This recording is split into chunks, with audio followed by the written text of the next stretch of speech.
Alright, going to take a look at a video here dealing with slope. The idea of slope is an extremely important idea in mathematics.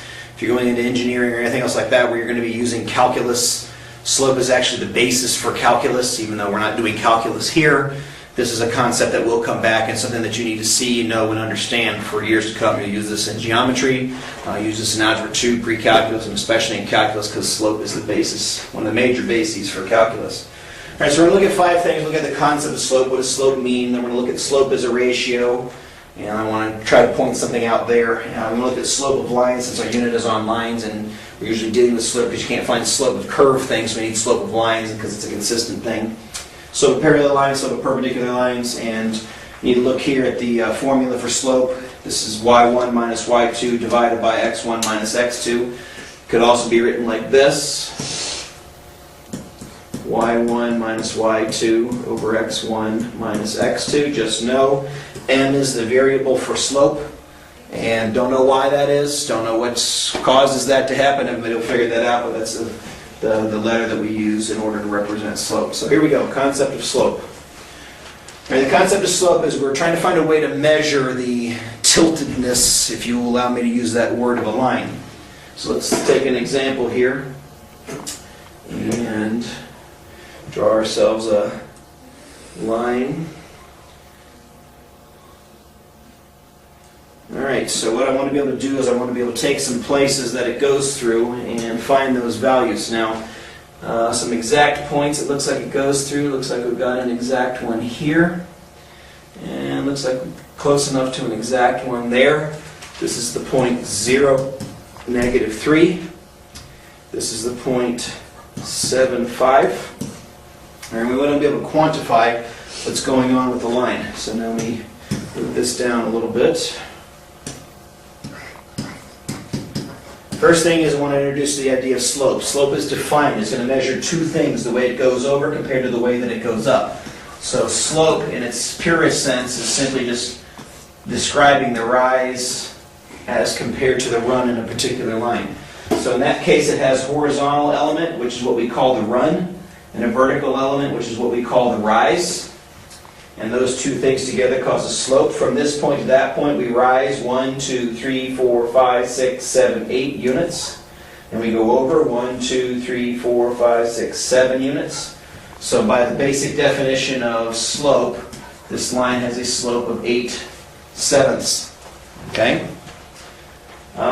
Sometimes that fraction is reducible, sometimes it's not. In this case, it's not reducible, and it's better to leave it as an improper fraction than to change it into a mixed fraction.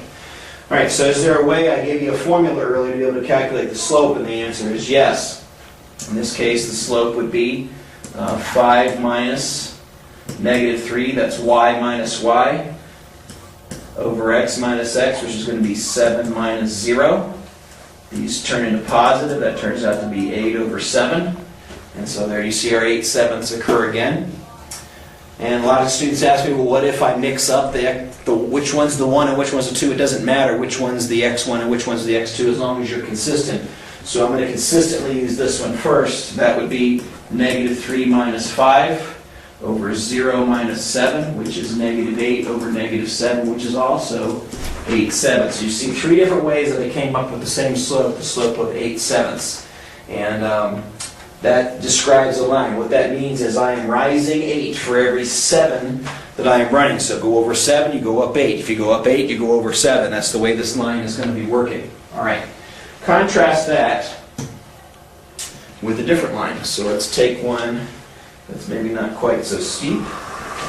And let's move it to right there. Actually, what we could consider to be a very shallow line.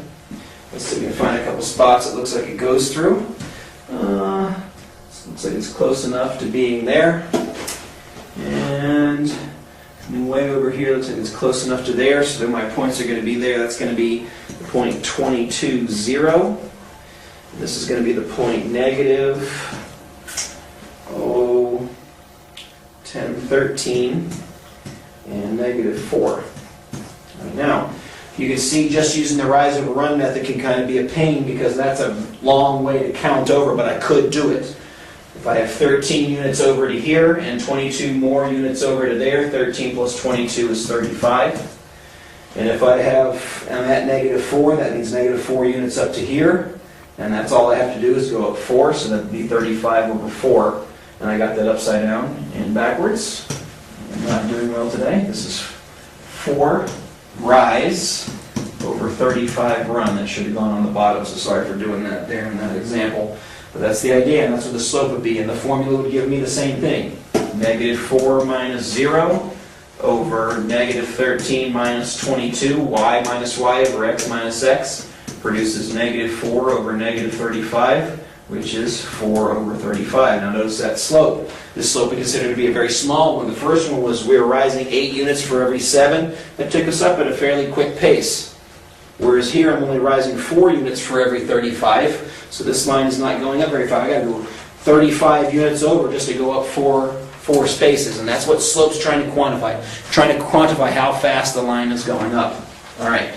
One last example here on this page, and that's here. Let me try to find something somewhat of a clear spot. So let's say we're going to go from here to here, and let's just use the endpoints on this one.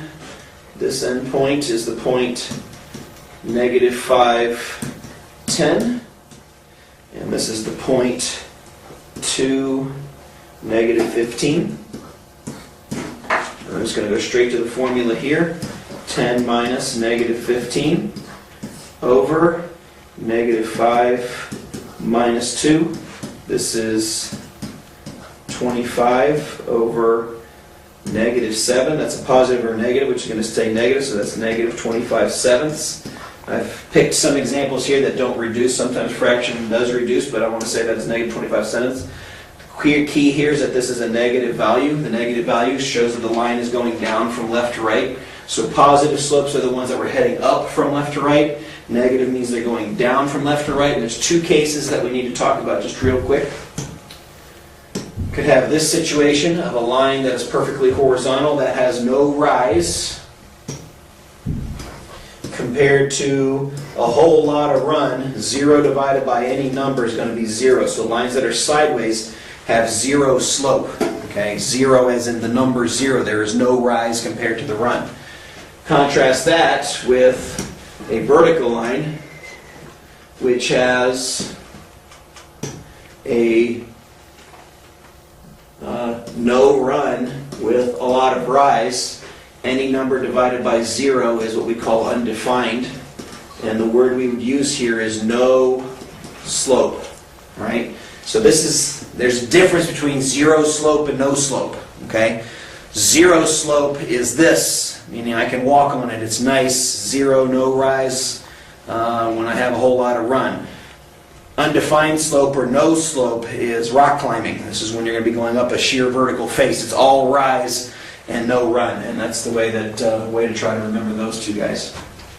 All right. I picked this one here, and I put this quick slide in because I want to talk about the slope ratio. So let me pick a couple of points that I'm interested in. All right. So here. Now I want to do this line several different times because I want to illustrate a point. Right, the first thing is this line looks like it goes through 0, 0, and here at the end, which is the point 2, 3. The slope of this thing is going to be 3 minus 0 over 2 minus 0, which is 3 over 2. That's at 3/2. And, okay, that's great. You picked those.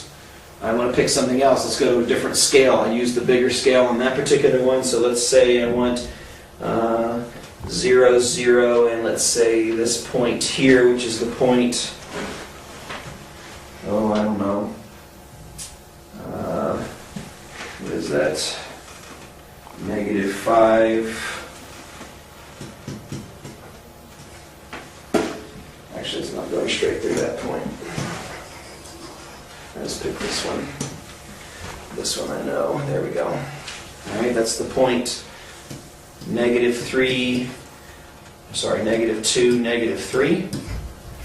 So we go with our y minus y, 0 minus -3 over 0 minus -2 produces 3 over 2. All right.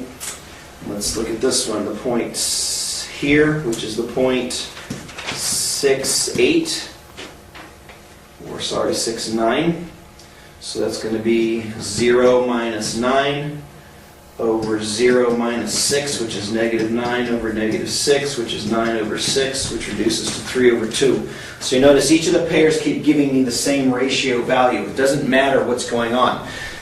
Slope is a ratio. What a ratio means is you have two values that are the same particular unit, so the units are going to cancel themselves out. It doesn't matter which 2 points you pick here, you should end up with the same slope. All right? Now, let me illustrate that one more time and use the 6, 9 in this one, so I'm going to calculate it one last time. So this is 9 minus negative 3 over 6 minus negative 2 becomes plus this and plus that, it becomes 12 over 8, which reduces to 3 over 2. So 3 over 2, 3 over 2, 3 over 2, 3 over 2. I even used a different scale on one of them, and I still kept ending up with the same value. It doesn't matter whether I'm using inches, miles, feet, centimeters, doesn't matter. Each of these numbers are always going to get in a particular ratio. This line will always have this particular ratio, no matter which points I use, no matter how close together they are, like these two, or how far apart, like those, or even one further away. That ratio holds the same. That's what I meant by slope as a ratio. It doesn't matter which points you pick. As long as you are consistent with what you're doing, you ought to end up with the same slope from those two groups. All right. Next thing I want to take a look at is slope of lines. And this is pretty much the same thing that we've just been doing. If it will... Oops, I picked the wrong thing. I want that one. There we go. Alright, and actually I want it to this one. Alright, lines go on forever, and I've drawn the arrows here on this particular one. Let's stop it right there. But this line has a slope. If you want to find the slope of a line, if you're given the picture in front, or up front, just find 2 points that it appears to go through.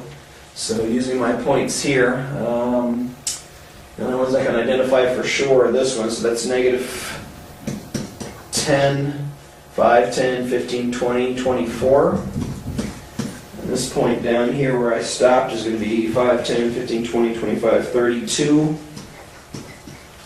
And 5, 10, 15, negative 19. Right? So, anytime you want to find the slope, identify 2 points that are along the line. In this case, it's 24 minus negative 19 over negative 10 minus 32. This should turn out to be negative, and it will. That becomes 43 over negative 42. And that's your slope. That doesn't reduce, and that's what your slope ends up being for that line. So slope of lines just simply comes from finding 2 points that are along that particular line if you have the graph of the thing to begin with. All right, next idea is what to do if the lines are parallel. So we're still there. So if I have 2 lines that are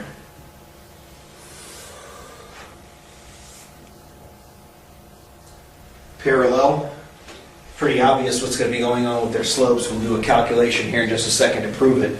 But if you look at it, the slope, meaning compared to how far it's going up, compared to how far it's going over, has got to be the same for the 2 things. So the slope of parallel lines is always the same.